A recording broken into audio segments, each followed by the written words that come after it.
Salut YouTube et bienvenue dans une nouvelle vidéo de déballage. Aujourd'hui je remercie Evike Europe qui m'a envoyé cet exemplaire du P90 de chez Crytek.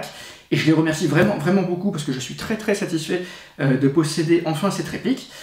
Au moment où j'enregistre cette vidéo, la réplique n'est pas encore disponible sur Evike Europe, mais elle devrait l'être prochainement à un tarif avoisinant les 499 €. Donc comme d'habitude, n'hésitez pas à consulter la description de la vidéo, j'y indiquerai le lien dès qu'il sera disponible, le tarif, des informations supplémentaires sur la réplique, etc.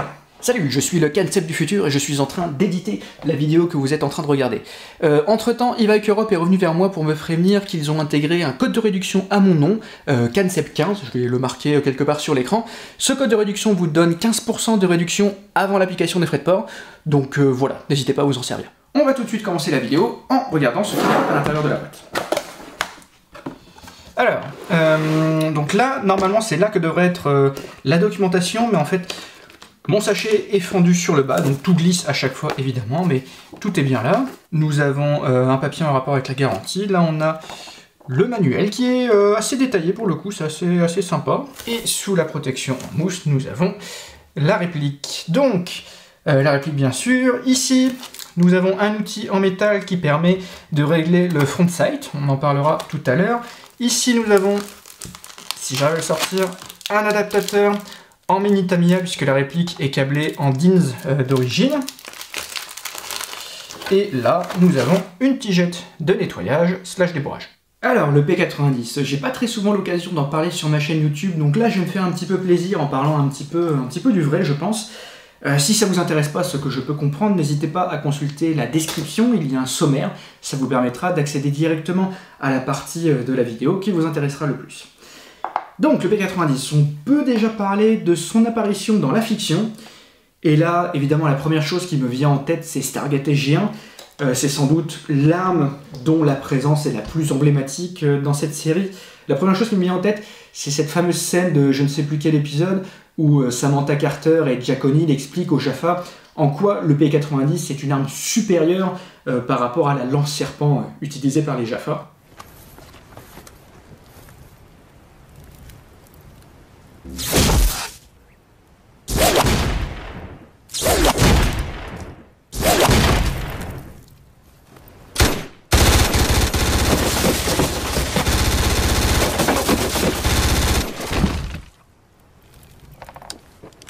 This is a weapon of war.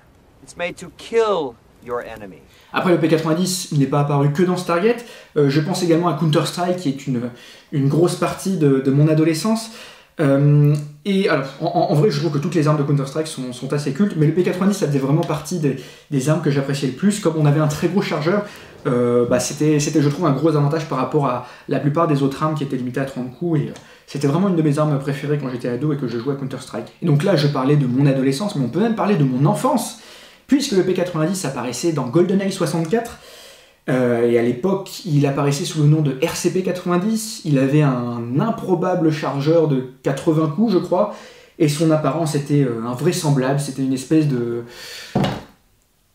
rectangle chromé avec des garnitures orange.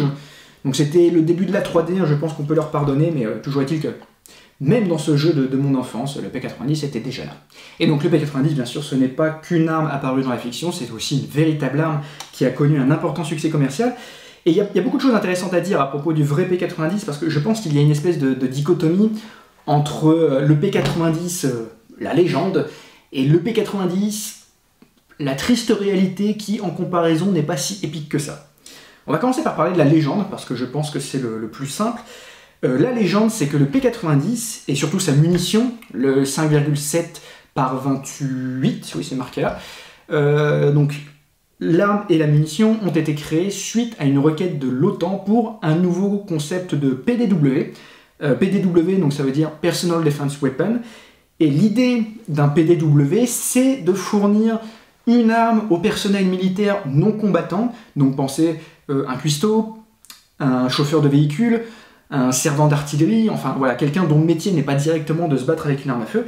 Donc l'idée c'est de fournir à ce personnel-là une arme relativement légère, relativement peu encombrante, relativement facile à contrôler et qui leur permettent de se défendre efficacement face à l'attaque de l'adversaire, en particulier l'attaque de parachutistes. Et l'idée, c'est que le P-90 devait permettre de transpercer les protections balistiques utilisées par les parachutistes russes à cette époque. Et ce qui est amusant, c'est que dans l'imaginaire collectif, cette idée que le P-90 est capable de percer les protections balistiques a tellement été ancrée que je me rappelle, moi, au début des années 2000, quand je discutais de Stargate SG-1 sur des forums, il y a des gens qui disaient « Oui, c'est parfaitement logique de la part des équipes SG d'avoir adopté le P-90 parce qu'il est spécifiquement conçu pour percer les protections balistiques et que les Jaffa utilisent des armures en métal, donc c'est normal d'utiliser un P-90 parce que ça perce les armures. » Oui, sauf que non, parce que le P-90, en admettant qu'il puisse transpercer certaines protections balistiques, il ne le fait pas aussi bien qu'un simple M16. Et c'est amusant finalement de voir que cette idée que le P-90 est vraiment conçu pour transpercer les armures, finalement elle est restée, quoi. Et alors a priori la réalité c'est qu'il y avait effectivement une requête de la part de l'OTAN à la fin des années 80, mais le but du jeu c'était pas de trouver un nouveau PDW, le but du jeu c'était de trouver un remplaçant pour le 9 mm. Alors pourquoi un remplaçant pour le 9 mm? Je sais pas exactement, il faut se replacer dans le contexte géopolitique de l'époque, et il est possible, ça c'est une théorie personnelle, que du point de vue de l'OTAN, dans un monde où le grand méchant, donc c'était les soviets, les soldats russes qui sont donc issus d'une armée professionnelle où les protections balistiques sont très répandues, ils pouvaient se dire à l'époque que le 9 mm, a fortiori le 9 mm OTAN, c'est-à-dire le 9 mm blindé, c'était trop facile de s'en prémunir. Pensez aux protections balistiques de cette époque-là, pensez par exemple, si vous jouez à Tarkov, au gilet pare-balles qui s'appelle le PACA. Si ça vous dit rien, pensez à virtuellement n'importe quel film d'action des années 90, comme par exemple Bad Boys 2. Vous savez, à la fin, Will Smith, il est tout en noir, les bras nus, les muscles saillants, il a un gilet pare-balles avec des scratchs et un MP5 SD. La protection balistique portée par Will Smith dans ce film, je pense que c'est une protection balistique de classe 3A. Alors, je ne suis pas un expert en protection balistique, mais les protections balistiques de ce genre-là, virtuellement, elles protègent de toutes les munitions d'armes de poing. Et je pense, je ne suis pas certain, mais je pense que les munitions de P-90, elles sont capables de transpercer ces protections balistiques-là. Mais il faut bien comprendre que des protections balistiques, il en existe de toutes sortes, et c'est pas parce que le P-90 peut transpercer ces protections-là qu'il est capable de transpercer les protections qui, elles, sont conçues pour protéger des munitions de fusil d'assaut, comme le 5,56 ou les 7,62 par 39 des Russes. Et par exemple, les Soviets, lors de l'invasion de l'Afghanistan, ils avaient déjà des protections balistiques qui, dans l'absolu, les auraient protégés des munitions P-90. Il y a un youtubeur qui s'appelle Oxide, qui a fait des tests empiriques, il a essayé de tirer sur des protections balistiques russes utilisées par les parachutistes de cette époque-là, avec le P-90 et ses munitions, et avec le MP7 et ses munitions, et les résultats sont sans appel, pour le coup, ces deux armes sont parfaitement incapables de transpercer ces munitions-là, ces protections-là, je veux dire. Et donc, en réponse à cette requête de l'OTAN, l'histoire a quand même retenu finalement deux entreprises, donc la FNR-STAL avec le P-90 et Eclair Corps avec le MP7, je ne sais pas si vous pouvez le voir, j'ai mon modèle Maru qui est ici. Et donc au cours des années 90, les pays de l'OTAN ont acheté ces armes et s'en sont servis pendant pas mal de temps. Et au début des années 2000, en 2002 exactement, l'OTAN a fait une série de tests pour essayer de déterminer quel était le meilleur système, les meilleures munitions entre l'arme de FNR-STAL et l'arme de Eclair Corps. À l'issue de ces tests, ils ont considéré que le P-90 avait un léger avantage. Évidemment, Eclair Corps a protesté et finalement aucune décision n'a été prise. Les différents pays de l'OTAN ont continué d'utiliser ces deux armes et ces deux munitions jusqu'en 2020, où finalement l'OTAN a décidé officiellement d'adopter le P-90, d'adopter le MP7 et leurs munitions respectives. Et c'est là que c'est quand même très très drôle, parce qu'à la base, le but du jeu c'était de trouver un remplaçant pour le 9 mm, et finalement, 30 ans après, le 9 mm il est toujours là, et en plus maintenant, on a aussi le 5,7 par 28 et le 4,6 x 30. Bravo la bureaucratie. Pour information, l'essentiel des informations que je viens de vous donner, elles sont issues d'une vidéo réalisée par la chaîne YouTube 9 All Review. C'est extrêmement intéressant. Je vous mets le lien par ici ainsi que dans la description de la vidéo. C'est en anglais, mais si ça vous intéresse, n'hésitez pas à y jeter un coup d'œil. Et un autre détail qui est très amusant avec le P-90, c'est qu'il faut bien garder en tête que les ingénieurs de la FNR-STAL, à la base, ils ont vraiment conçu le P-90 comme un PDW, donc une arme conçue pour permettre à du personnel non combattant de pouvoir se défendre. Mais quand on regarde les utilisateurs finaux, on se rend compte que y a très peu de monde qui a acheté le P90 dans cette optique-là. En vrai, il y a la Belgique qui a acheté le P90 et effectivement s'en est servi comme PDW, mais la plupart des autres utilisateurs, chez nous par exemple en France, les gens qui l'ont acheté, c'est genre le COS, le commandement des opérations spéciales, le GIGN, le RAID, d'une façon générale, vraiment des unités dont le métier c'est clairement de se battre directement avec des armes à feu. Et autant j'adore le P90, autant sur un plan, je dirais, strictement opérationnel, j'ai aucune idée de à quoi est supposé servir un P90. Qu'est-ce qu'on peut faire avec un P90 qu'on ne peut pas faire avec un MP5? Qu'est-ce qu'on peut faire avec un P90 qu'on ne peut pas faire avec un fusil d'assaut à canon court? Je ne sais pas du tout. Si vous avez la réponse à cette question, n'hésitez pas à m'en parler dans les commentaires, ça m'intéresse. Et l'une des raisons qui fait que j'adore le P90, c'est que si on garde en tête le concept de base, le concept du PDW, je trouve que sur le papier, en termes d'ergonomie, en termes de design, le P90 est vraiment bien conçu, quoi. Lorsque je me mets en position de tir, vous pouvez voir, j'ai vraiment pas besoin de beaucoup de place. Et là, imaginez par exemple que je suis dans l'habitacle de mon camion, je peux très facilement saisir mon P90, enlever la sécurité et me mettre à tirer directement à travers le pare-brise. J'ai suffisamment de place pour ça. Je peux tirer côté fenêtre, côté conducteur. La fenêtre côté passager, il n'y a pas de souci. En me contorsionnant un peu, je pense que sans souci, je peux atteindre les angles morts des deux côtés. L'arme est totalement ambidex, donc de ce point de vue-là, ça pose pas de souci non plus. Les étuis s'éjectent par le bas, donc pareil, je ne risque pas d'envoyer mes étuis vers la personne assise côté passager, le cas échéant. Et je dispose d'un chargeur de 50 coups, ce qui est beaucoup pour le coup par rapport à virtuellement n'importe quelle autre arme à feu. Ça me permet vraiment de pouvoir balancer la purée avant d'être obligé de recharger, quoi. Et alors je ne suis pas manifestement un vrai soldat, jamais dans ma vie j'en ai eu besoin de protéger ma vie avec un P90, mais sur le papier, j'ai l'impression que par rapport à la raison pour laquelle le P90 a été conçu à la base, j'ai l'impression que le cahier des charges est vraiment très bien rempli, quoi. Et donc voici le P90 de chez Crytek, dans toute sa splendeur. Ça fait plaisir d'avoir un P90 avec des marquages aussi bien sur le corps que sur le Upper Receiver. Donc là, on a un Fabrique Nationale Airstyle Belgium. Alors on a quand même un License by FN Airstyle. J'aurais tellement voulu que ce petit License by FN Airstyle il soit caché quelque part, genre en dessous de la réplique peut-être quelque part. Bon, c'est pas le cas, on fera avec. Ici, P90 calibre 5,7 x 28. Là, nous avons un numéro de série. Et pour le coup, je crois qu'on n'a rien de ce côté-là. Alors, on n'a rien dans tous les sens du terme, puisqu'on n'a pas non plus de rail. Ici, on en a un du côté gauche, on n'en a pas un du côté droit. Étant donné le prix de la réplique, bon, ça aurait été sympa quand même de mettre un rail des deux côtés. La finition du plastique est assez sympa, j'aime bien. En revanche, je ne pense pas, je suis pas un expert en plastique, mais je ne pense pas qu'il s'agisse de fibres de nylon. Là, pour le coup, j'ai avec moi mon P90 King Arms, et lui, pour le coup, il est vraiment en fibre de nylon, et la différence entre les deux est relativement notable quand même. Je suis pas en train de dire que le Crytek est laid, je suis en train de dire que on sent que c'est un petit peu granuleux ici, alors que la finition du Crytek, on sent que c'est plus lisse, entre guillemets.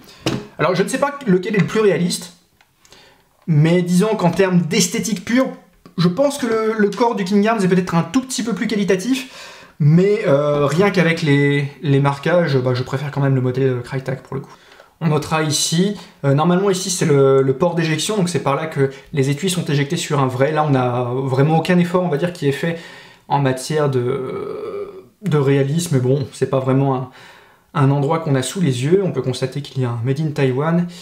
Et puis, alors c'est difficile de vous le faire voir, mais on a un logo CE ici. On notera qu'on a le fameux autocollant Crytek là également. Le réglage du hop-up se fait via une trappe ici, comme souvent sur les P90. Pour le coup, là, ça n'a pas changé. Donc on a droit à la molette de chez Crytek, qui est très bien pour le coup. C'est cranté, ça tient bien, ça se dérègle pas. Aucun souci. On peut noter qu'on peut également tirer le levier d'armement. Ça permet également d'ouvrir la trappe, même si on peut y aller très bien avec les doigts, ça marche aussi. Là, nous avons le système pour déverrouiller le chargeur, donc il faut le tirer en arrière comme ça déverrouille le chargeur, et il n'y a plus qu'à le retirer. Ensuite, on le réinsère, et on appuie vers le bas pour verrouiller. On notera sous le cache-flamme ici une petite vis à retirer, en utilisant une clé Allen. Une fois que celle-ci est retirée ou suffisamment dévissée, on peut enlever le cache-flamme. Et pour le coup, il est vissé sur un filetage en 14 mm anti-horaire. Alors on peut avoir l'impression que la réplique vient sans viseur. On a un gros rail Picatinny sur le dessus ici sur lequel on peut mettre n'importe quel viseur compatible Picatinny. Mais en réalité, on a quand même un viseur. Vous voyez, il y a un trou ici et on peut regarder au travers. Tout au bout, il y a un front sight. Et comme on l'a vu dans la boîte, la réplique vient avec cet outil que vous pouvez simplement mettre sur le front sight ici. Ça vous permet de le régler au besoin. Même si personnellement, en sortie de boîte, j'ai pas ressenti le besoin de le régler. Alors c'est du coup fonctionnel de base. Après, moi je suis déçu que ça ne vienne pas avec un ring sight, parce que pour le coup, j'aime vraiment pas le look du P90 avec ce rail Picatinny. Pour moi, le P90, c'est le ring sight, quoi. Alors on va jeter un coup d'œil au chargeur en lui-même, qui est assez cool. Alors c'est un gros chargeur mid-cap, puisqu'il peut contenir jusqu'à 200 billes. Notez qu'il est possible, grâce au loquet ici, de bloquer le chargeur en 50 coups si vous voulez une contenance plus réaliste. Notez le rappel de la marque Raytac ici. Et alors, en comparaison, voici un chargeur de chez Tokyo Marui qui lui est vraiment super beau. J'ai toujours vraiment aimé les chargeurs Tokyo Marui qui lui pour le coup est un low cap, hein, donc il ne contient pas beaucoup de billes, mais il est tellement classe. Et j'ai déjà parlé beaucoup du vrai P90, mais je vais encore en parler un tout petit peu. Et donc, tout tourne autour, en fait, sur le vrai P90, autour du fonctionnement ingénieux de ce chargeur, parce que comme vous le comprenez ici aisément, les cartouches sont rangées perpendiculaires par rapport à l'axe du canon. Et l'idée, c'est qu'à la fin, il y a une cartouche comme celle-ci qui arrive, qui fait un tour à 90 degrés comme ça. Ensuite, hop, il y a la culasse qui vient chambrer. Et au final, tout repose là-dessus, quoi. Pour ceux qui sont intéressés, le principe de ce chargeur n'a pas été inventé par la FNR Stahl. À la base, il s'agit de l'invention d'un certain monsieur John Hill, un vétéran américain de la Première Guerre mondiale, il me semble. Alors je vais pas m'étendre là-dessus, je vais mettre le lien vers la vidéo de Forgotten Weapon à ce sujet. Si ça vous intéresse de savoir un petit peu les origines de ce chargeur, n'hésitez pas à aller voir la vidéo. Et donc je disais en comparaison, ce chargeur est moins joli puisqu'on n'a pas de fausses cartouches à l'intérieur. Mais un truc qui est très sympa par contre, c'est que les billes sont très visibles à l'intérieur. On peut le voir, je pense, quand même plus ou moins en transparence ici. Les billes font un espèce de serpentin tout autour du chargeur. Et quand on remplit le chargeur, donc là vous voyez le chargeur est plein, et on voit bien les billes en quinconce qui sont dans le chargeur, et je trouve ça pour le coup vraiment très très classe, quoi. Et en particulier, une fois qu'on commence à mettre le chargeur dans la réplique et qu'on commence à tirer, on voit en temps réel les billes qui diminuent au fur et à mesure, et ça donne un effet qui est très sympa. Alors là où c'est un petit peu dommage, c'est que vous voyez, on voit bien la rangée de billes sur la gauche ici, ce qui fait que quand le chargeur est vraiment plein, on a vraiment ce plaisir au début de voir ces billes sur la gauche descendre au fur et à mesure. Le problème, c'est que le reste des billes, après, en comparaison, est beaucoup moins visible. J'aurais adoré, par exemple, que les marquages du chargeur soient fonctionnels. On aurait pu avoir genre 200, 150, 150 billes, ça aurait été super classe. Bon, ça n'est pas allé jusque-là, mais autant d'habitude, j'aime pas trop les détails qui nous rappellent qu'on a une réplique Airsoft entre les mains, autant là, j'aime bien, quoi. Ce côté, les billes qui diminuent au fur et à mesure, c'est quand même assez sympa. Et alors, je vais vous montrer le chargeur Marui pour le coup. Il est parfaitement compatible avec le chargeur Raytac. Voilà, si je le verrouille, c'est mieux. Déjà, il fait vraiment très très classe à l'intérieur. Il alimente la réplique sans problème. Par contre, avec un chargeur Marui, évidemment, vous n'aurez pas le système d'arrêt de tir qui est fonctionnel, parce que pour le coup, oui, il y a un système d'arrêt de tir dans cette réplique. On peut voir ici qu'il y a un petit bitonio. Et sur le chargeur d'origine, vous avez également le petit bitonio ici. Donc là, le chargeur est plein, mais quand il est vide, il est apparent, il dépasse un petit peu. Il vient appuyer sur la partie qui est là, ça coupe le circuit, ça empêche de tirer, et je suis content parce que j'aime beaucoup ça. Alors concernant le système d'arrêt de tir, je me rappelle que lorsque j'ai eu la réplique en main pour la première fois et que j'ai commencé à tirer un petit peu avec, je me suis dit, c'est dommage qu'ils aient pas poussé de vis jusqu'à faire en sorte que le levier d'armement soit fonctionnel. Alors je m'explique, je vais utiliser un exemple, par exemple mon MP5 NGRS Tokyo Marui que voici. Cette réplique, elle dispose d'un système d'arrêt de tir qui fait que lorsque j'ai tiré la dernière bille de mon chargeur, la réplique s'arrête totalement de tirer, et il faut alors que j'enlève le chargeur et que je remette un chargeur plein de billes et qu'à ce moment-là, je vienne tirer le levier d'armement de ma réplique. Si je ne fais pas ça, la réplique refuse de tirer. Sur le P90 de chez Raytac, une fois que j'arrive à la fin de mon chargeur, donc la réplique s'arrête de tirer, j'enlève le chargeur vide, je mets un chargeur plein de billes, et c'est tout. J'ai rien besoin de faire d'autre, là je peux à nouveau tirer. Alors que sur un vrai, si j'étais dans la même situation, il faudrait que je tire mon levier d'armement pour que ça change une cartouche et que je puisse effectivement tirer.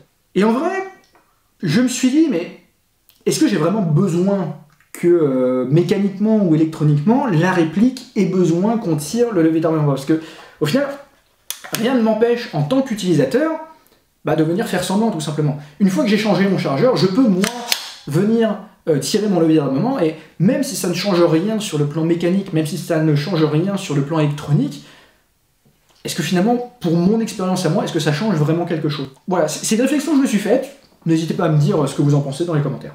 Alors, la batterie, elle vient se mettre à l'arrière de la réplique ici. Vous avez un capuchon en caoutchouc. Et chose curieuse, ce capuchon n'est pas verrouillé. Il y a juste besoin de forcer un petit peu pour qu'il s'en aille. Et je trouve ça bizarre de ne pas avoir mis un système de verrouillage pour le coup. Là, oui, ça tient par friction, quoi, donc ça tient quand même relativement bien. Mais ça me rassurerait s'il y avait un système de verrouillage, on va dire, quoi. Donc, on retire ça. Ici, comme vous pouvez le constater, on a un système de changement rapide du ressort. Donc ça, c'est très très bien également. Là, nous avons le câblage qui est en 10 d'origine. Et l'emplacement à batterie, c'est ce que vous voyez ici. Donc il y a un minimum de place, mais moi je vais juste utiliser cette petite batterie parce que c'est la seule que j'ai sous la main. Donc pour ceux qui ne connaissent pas, le sélecteur de tir, ça se passe à l'avant avec cette molette qui est là. Donc tout à droite, en blanc, vous avez la sécurité. La détente est bloquée, je ne peux pas tirer. Au milieu, nous avons du semi-auto. Et c'est très agréable par rapport à d'autres répliques avant, parce que là on a un micro-switch, la tringlerie est bien rigide et tout, donc c'est agréable quoi. Ça c'est aussi l'un des gros avantages de ce P90 Crytek par rapport aux anciennes générations on va dire. Tout à gauche nous avons du full auto. Et alors, autre particularité du P90, c'est que lorsque vous êtes en full auto, vous avez en fait ce qu'on appelle une détente dual stage, c'est-à-dire que si vous appuyez un petit peu, vous avez du semi-auto, et si vous continuez à appuyer, vous avez du full auto. Alors ça peut être un peu déroutant au début, mais en fait on s'y habitue assez vite. Et alors juste pour le plaisir, donc par ici il y a ma cible valeur target, je ne fais pas au hasard, je ne suis pas en train de tirer sur mon mur, mais juste pour le plaisir de voir les billes s'écouler. Moi j'aime bien quoi, je trouve ça vraiment classe. Et lorsque j'arrive à la fin de mon chargeur, la réplique s'arrête de tirer. Et un détail amusant du coup, c'est que il y a donc deux micro-switches en réalité à l'intérieur de la réplique. Je pense qu'on peut l'entendre, je vais approcher la réplique, donc là on va se mettre en semi-auto. Je pense que vous pouvez entendre le micro-switch. Et si je vais en full auto, donc là j'ai le micro-switch du semi-auto. Et si je continue, j'ai le deuxième micro-switch qui lui fait le full auto. Et alors un dernier détail pour la détente, si vous prenez une clé Allen de 5 il me semble, ici vous avez un trou, et vous voyez, je peux venir en vissant ou dévissant changer la course de ma queue de détente. Alors ça c'est quelque chose qui m'intéresse un peu moins perso, parce que je trouve que si on réduit trop la course de la détente, on modifie la silhouette du P90, et moi pour le coup j'ai pas envie de faire ça quoi. En somme voilà, je crois que je vous ai dit tout ce que je voulais vous dire à propos de ce P90 de chez Crytek, et j'aime beaucoup cette réplique, mais j'ai conscience d'être quand même assez biaisé parce que j'adore le P90 de base, donc quand on me propose un P90 haut de gamme, automatiquement je vais beaucoup apprécier cette réplique. Après, je pense que Crytek ne se moque pas de nous, c'est vraiment un P90 haut de gamme. On a la licence avec des marquages réalistes, on a un corps qui est quand même bien fini, on a des performances d'origine qui sont très sympas, on a un système de changement rapide du ressort, on a vraiment une grosse mise à jour par rapport aux autres P90 du marché au niveau de la sensation de la queue de détente, la tringlerie et ça fait pas pareil qu'avant, c'est beaucoup plus réactif et c'est beaucoup plus agréable à utiliser que les anciens P90. On a un système d'arrêt de tir, alors je sais que j'en parle tout le temps et que j'en parle comme si c'était un truc absolument exceptionnel, je sais que certains trouvent que c'est un peu gadget, mais moi effectivement j'aime beaucoup cette fonctionnalité. Après évidemment il y a toujours la question du prix, et effectivement à 500 €, ce P90 Crytek qui coûte peu ou prou 2 fois le prix des autres P90 du marché, est-ce que cette version modernisée, haut de gamme, vaut le prix de 2 P90 normaux? Bah, je peux pas répondre à cette question à votre place, quoi. Moi, à mon avis, oui, mais je peux pas répondre à votre place. En fait, cette réplique, j'ai envie de la comparer au Chris Vector de chez Crytek. Les deux répliques, finalement, sont très similaires, notamment en termes de prix, et s'il y a bien une différence entre les deux répliques, bah, c'est que cette réplique-là, elle propose l'arrêt de tir en fin de chargeur. Et du coup, moi, entre les deux, bah, je préfère le P90. Alors, le vrai Chris Vector me laisse beaucoup plus indifférent que le vrai P90, donc il y a aussi ça qui joue. Et en fait, la seule chose qui me déçoit réellement sur ce P90 de chez Crytek, bah, c'est le viseur, ou plutôt l'absence de viseur. Alors on a ce rail Picatinny d'origine, on a cette espèce de viseur backup qu'il y a au travers de ce rail présent d'origine, mais pour moi, un P90, ben c'est ça. C'est avec le fameux ring sight, le truc qu'on voit ici. Donc ça c'est mon P90 King Yarn, c'est une réplique que je possède depuis très longtemps, et qui jusqu'à présent, à mon avis, était le meilleur P90 du marché. Maintenant je pense que c'est le Crytek. Et le ring sight que vous voyez ici, c'est un ring sight de chez Madbull, que je suis très heureux d'avoir réussi à choper il y a quelques années, qui aujourd'hui malheureusement est introuvable. La bonne nouvelle, c'est qu'il est parfaitement compatible avec le modèle Crytek, donc je pense qu'à l'issue des vidéos, je mettrai mon ring sight Madbull là-dessus.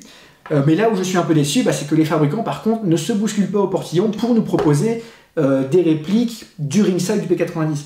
Alors, à l'heure actuelle, je dirais que la seule possibilité, bah, c'est soit vous achetez une version en pièces détachées du Red Dot du P90 standard Tokyo Marui, si vous arrivez à en trouver un. Si vous n'arrivez pas à en trouver un, bah, vous pouvez éventuellement acheter un P90 Marui en entier et cannibaliser la réplique pour mettre le viseur du Marui sur votre modèle Crytek. Après, c'est quand même beaucoup d'investissement pour juste avoir cette silhouette caractéristique de P90 avec ring sight.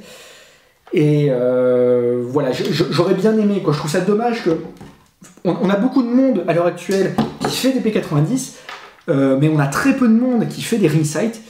Et je sais pas pour vous, mais voilà quoi. Moi, le P90, c'est le P90 avec le ring sight. Ce rail Picatinny moche sur lequel on va mettre un Neotech moche, un truc comme ça, non, ça n'est pas un P90, c'est de l'hérésie.